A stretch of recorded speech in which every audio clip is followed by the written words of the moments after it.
Yes, that's right. It's Medicine Ball with your boy LS3. And if you ain't in shape, at least your brain should be. Welcome to another week of the Medicine Ball podcast, where we focus on giving your brain a six-pack by exercising your mind. Now, exercising your mind means that we're going to challenge ourselves. The way we think, the way we respond, the way that we react to things that are going on in our life. Now, I realize that can be something that's challenging, but I'm going to give you the very first step, and that's to look at things from an unbiased point of view. Now, exercising your mind isn't a cure-all.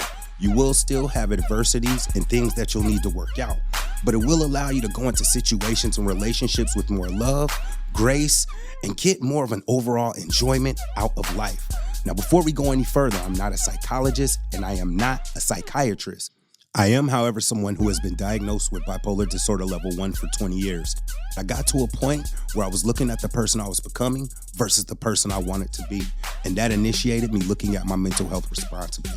These are my stories, what I've gone through to get to where I'm at, and how I went about it. So whether or not you're diagnosed or you know someone who has a mental health illness, it doesn't matter. Pull up a seat, kick up your feet. This is your home, no judgment zone. Welcome to the Medicine Ball. Ladies, welcome to another week, another episode of the Medicine Ball podcast with your boy LS3. And if you ain't in shape, at least your brain should be. This week's episode, season 7, episode 17, Road Warrior. Let's get right into it, man.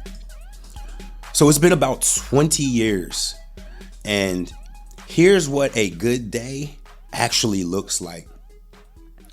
It looks like waking up and starting off with being aware of where my mentality is, whether it be something from the previous day or, with the businesses that I'm in, it could be a text message received early in the morning.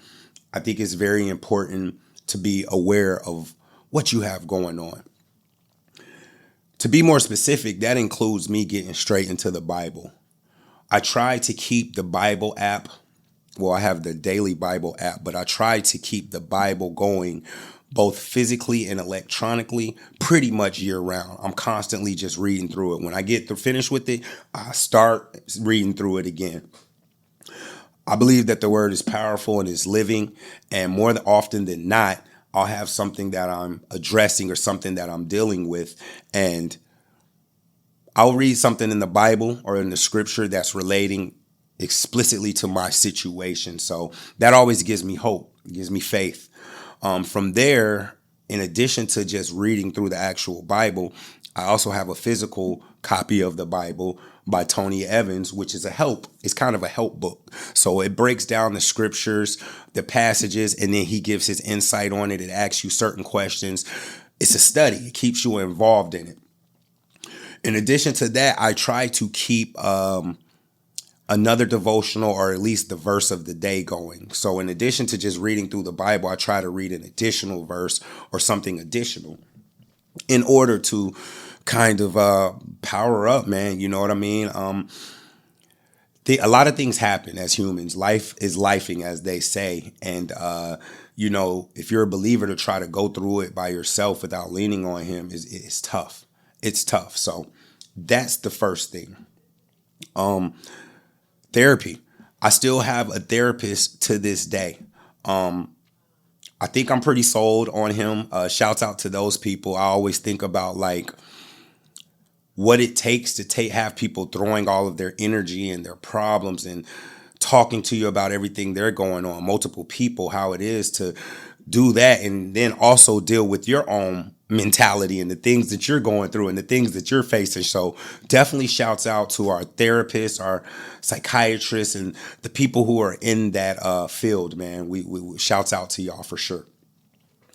I focus on my sleep. I like to, if I can, get at least 7 to 8 hours of sleep every day. It's not always possible, but I do track my sleep, whether it be with the Apple app, whether it be just, being aware of what time I went to bed, what time I wake up, how my body's feeling. Am I groggy? Am I able to focus? Am I able to do the things that I need to do in order to be productive? After that, and these are just things, they're not in any particular order, but these are things that I constantly work into my days. Me and my woman, we have 3 dogs, 2 littles and 1 big.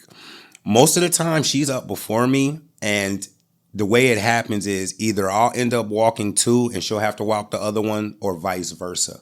But the walks, and sometimes we walk together. The walks give me a chance to kind of like clear my head, pray, talk to God, talk to her if she's walking with me, and being thankful about things. It's intentionally. The other part of that is, I just mentioned it, having a partner, if you're in a relationship, or somebody who understands and gets it, very, very important. I spoke to this previously. I used to be ashamed about my diagnosis and the things I was dealing with. And so a lot of my relationships, I kind of didn't say anything about it up front. And either because of me taking the medication consistently, or maybe I had a mood swing or something, it always comes up. And I found that introducing it like that, for me, wasn't very effective for the relationships going where I wanted them to go. So fast forward now that I have somebody who knew up front, they're in therapy as well. They are on their healing journey. It's instrumental in being able to take a note and kind of know where you are mentally and what you have going on. Very, very instrumental. A couple of things I want to point out real quick. Being somebody who's been diagnosed for about 20 years, it's a daily thing. You know, the checking your mind state, the making sure you're not catastrophizing things, to make sure that you're not obsessed over things and things are just taking up too much of your real estate. It's something that has to be maintained. It's not something that, you know, and I'm going to get into this a little bit more, what we got going on. It's not something that's a cure-all or you can do for 1 week or a couple of days and everything works out. Nah, it's something that has to be maintained. It's something that has to be updated. It's things that have to be addressed. There's things that have to be changed in order for me to be at a good space. I want to make this explicitly clear in this episode. What we're actually talking about is what it looks like to be diagnosed, maintain kind of your diagnosis and maintain your lifestyle in a honorable way, but still be going through some of the anxiety, some of the worries, some of the doubts, some of the fears. So with that being said, I want to go back to about 2006. And being older now, you know, I understand that sometimes when it comes, well, it can be hereditary, right? And again, I want to make sure that I'm being explicitly upfront with this. I'm telling my story. I'm telling what I did. I'm telling what worked for me. May not be the case for anybody who may be listening, all right? But let's go back to 2006. Now, my mom was very, very open about her diagnosis and some of the things that my family had gone through or were going through when it came to mental health, facing anxieties, diagnosis, anxiousness, depression, and things of that nature. She was very upfront about it and very vocal about it within the household. So I knew that her going to a psychiatrist and that my aunt might have gone to a therapist, and I might have had a cousin who went to a therapist and whatnot. So I understood that my family was into that. So with that being said, the stigma was there, but you know, I kind of was able to destigmatize some of it, seeing that my family was dealing with it. And from my point of view at that point, dealing with it pretty well. My mom eventually started seeing some things in me and was kind of pushing me to go towards what initially was a therapist. And, you know, I wasn't at that time, I wasn't taking it seriously, but I was going through the motions, which mean if she suggested a therapist, I would go to the appointment. I would talk to him. But very early on, because of my lack of taking it serious, I just wasn't finding anybody that I clicked with. And for me, that's very important when you're dealing with your therapist and somebody that you want to be transparent with and let them know exactly how you're feeling, what you're dealing with in life, and so forth and so on. It's very important. So I kind of didn't listen to my mom. Now, at this time, I was in college and part of a fraternal organization. And it was actually one of my, and I don't even want to call them my frat brothers, my brothers who to this day I'm still tight with. I check in on him. He's somebody I look up to. I've mentioned him in previous episodes, but he kind of made a joke a statement of like, yo, you're throwed like me. Maybe you might need to get some counseling or therapy. And he was joking, but he was serious. And let me just define for you guys, throwed means kind of like throwed off, right? A little crazy, if you will, right? So he didn't know that I had gone through these things with my mom and trying to find a therapist. But, for whatever reason, we listen to our peers and the people who are our age or that we hang with more than our parents and leaders sometimes, right? So what that did was that actually instilled into me to take it serious, especially being a part of this organization, which was about handling business and being an upstanding man. It allowed me to take it serious. At this time, mental health was starting to, I would say, peak. It's always been around, but I feel like around this time it was a odd time because mental health was starting to make its forefront, whether it was organizations, whether it was literature, whether it was commercials, whether it was what they were teaching in schools. Mental health started to become, and I hate to say it, trendy, if you will, right? So I had to look again at that point, being older, no longer a child, of being a black man walking into a therapist's office and what that took. It took a lot of courage. And I thank God for it. It took a lot of patience. It took a lot of strength because, like I just told you, you don't always go to reach out for a therapist or a psychiatrist, which is what I eventually ended up getting to. You don't always get the one that you could click with and feel comfortable discussing your issues with on the first try. It can happen. But for me, it didn't happen. Even this time around that I have a new therapist, it took me a couple of therapists to kind of find somebody I click with and decided to move forward with. Eventually, because I took it seriously, what ended up happening is I ended up coming to the office after I went and talked to the therapist, told him about my family history and some of the things that I was dealing with. He thought that maybe I should see a psychiatrist. And it happened that I had family who was going to a particular office where a psychiatrist was. And there was another one, so there wouldn't be a conflict of interest. It was a different psychiatrist there. And I really want to say that's what changed my life. That particular therapist. I don't know if I necessarily want to name drop him. I've name dropped him previously, but that linking up right there changed my life. What I found there was somebody who eventually became one of my best friends. Somebody who was, in my eyes, understanding, who got it. They were willing to, prescribe me some medicines, but was very keen on wanting to know how they were making me feel, what I liked, what I didn't like, when we adjusted it, when I might have needed an adjustment, when I thought I was okay, when I wanted to try something else. He was just really open and having those conversations, allowing me to do the research, and not in a very responsible way, letting me know what came with it and what he was willing to do. And we were taking this journey together. And man, I tell people to this day, people like that, I personally feel like he was heaven sent. He was God sent.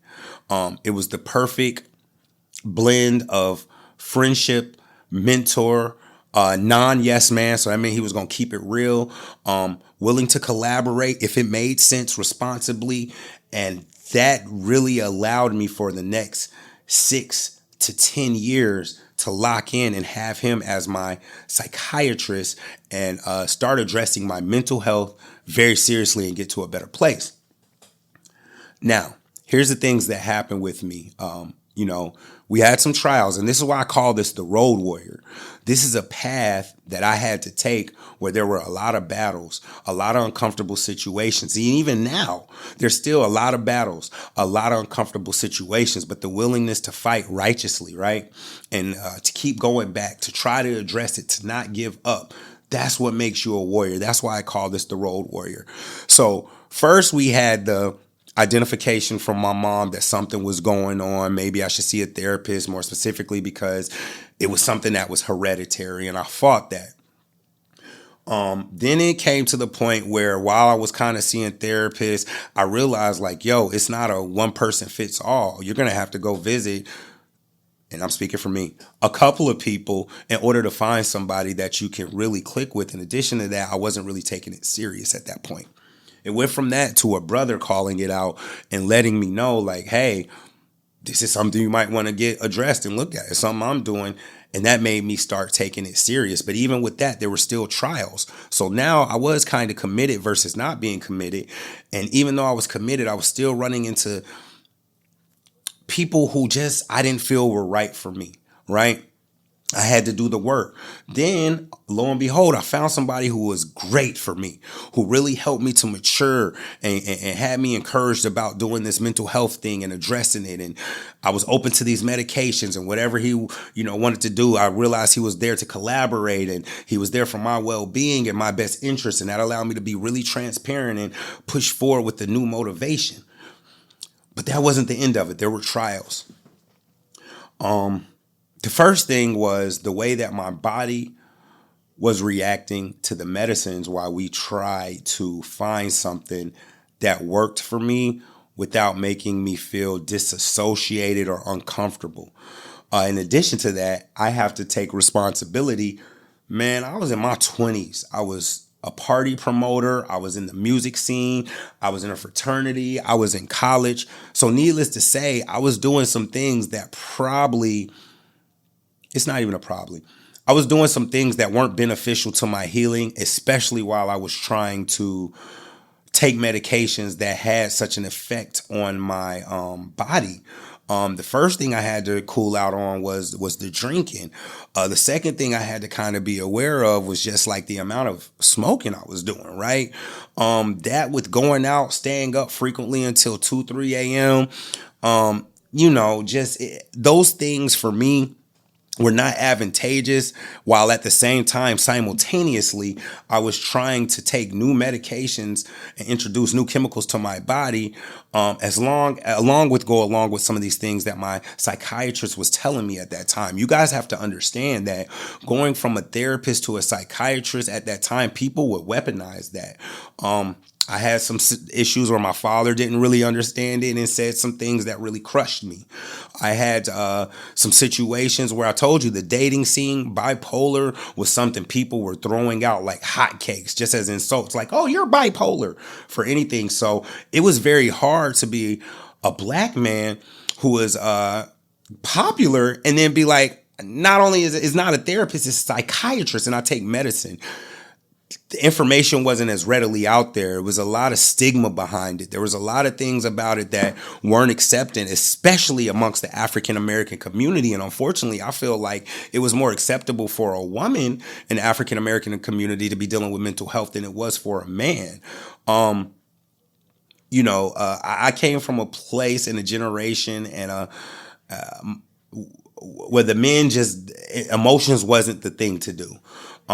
Show emotions, be in tune with your emotions, especially having a mental health issue.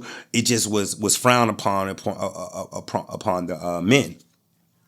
So at this time, I'm taking some medications, and I'm not going to name the medications, right? Because I don't know who's taking them, and I want to be clear. This is my journey. These are things that I did and how I went about them.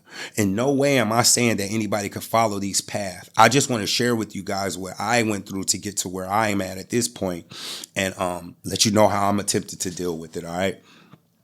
So while you're taking these medicines, man, it could be anything from your sleep pattern. It could be anything from even your sexual activity. There are a lot of things that could go on with your body while you're trying to take different medications and getting used to them and adjusting your lifestyle. Sometimes I felt disassociated. Sometimes I felt like a zombie. Sometimes I felt so sick I just wanted to curl up in a ball. Sometimes I had a weird lightheadedness that I couldn't understand. And once more I was a young man at this point, as I'm getting through, where I'm rolling off of my mother's health plan and health benefits. So I would have situations where, in addition to me doing things like being out and staying somewhere and not taking the medicine with me, like that, it took me a while to even get to that point to be like, yo, you need a backup of your medicine. You're going to have it with you.